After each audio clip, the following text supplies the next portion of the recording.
Sometimes in life we come across people who need help, not just money but direction, and sometimes we get to choose, do we give them something temporary or something that could change their life forever? This is the story of a man who was given that chance.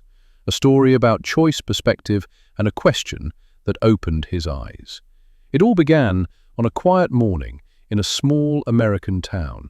It was a chilly Wednesday morning in the small town of River Bend, Indiana. The sidewalks were wet from last night's rain, and the town square was slowly waking up. Coffee brewing in diners, kids getting dropped off at school, and shopkeepers unlocking their doors. Among the regular crowd walked Ben Carter, a man known around town for his calm presence and deep wisdom. Though he wore jeans and a flannel shirt like everyone else, there was something about him. Maybe it was the way he listened, or how he always seemed to say the right thing at the right time. People respected him, not just because he used to run a successful business years ago, but because he walked away from all that to focus on what really mattered, helping people grow. That morning, outside the gas station on Main Street, a man sat hunched on the bench, holding a cardboard sign that read, "Anything helps, God bless." Ben paused. The man looked up. "Hey," the man said with a weak smile. "You got $1 or something? Just trying to eat." Ben looked at him for a moment, then said something unexpected. "I've got something better. Come with me." The man blinked. "Better than food?" "Better than just food," Ben smiled. "Trust me." Though unsure, the man, his name was Jake, stood up, curiosity winning out over pride.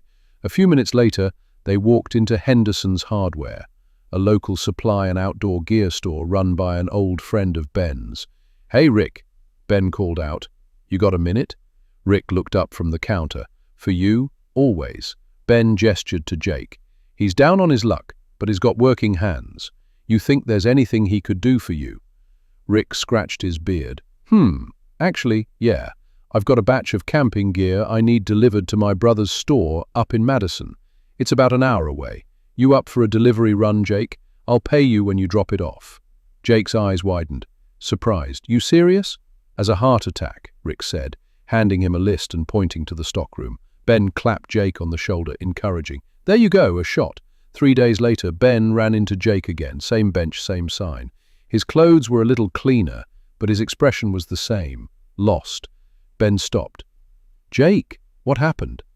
Jake stood almost embarrassed, hesitant. I returned the gear. Didn't deliver it surprised." "What? Why?" Jake took a deep breath. "Well, on the road out to Madison, I stopped by this rest area, just desert and hills all around. I was taking a break, sitting on this rock, and I saw the craziest thing. I spotted this bald eagle, blind in one eye, just sitting there under a tree, couldn't fly, couldn't hunt. I thought, that bird's toast. But then, out of nowhere, this other eagle flies in and drops food right in front of it. Not once, twice. Just fed it and took off." He looked at Ben with a shrug. "So I thought to myself, if that eagle can survive just sitting there waiting and still get fed, maybe I don't need to chase anything either. Maybe God will just take care of me like he took care of that bird." I turned the car around and came back, figured I'd just wait. Ben sat down beside him.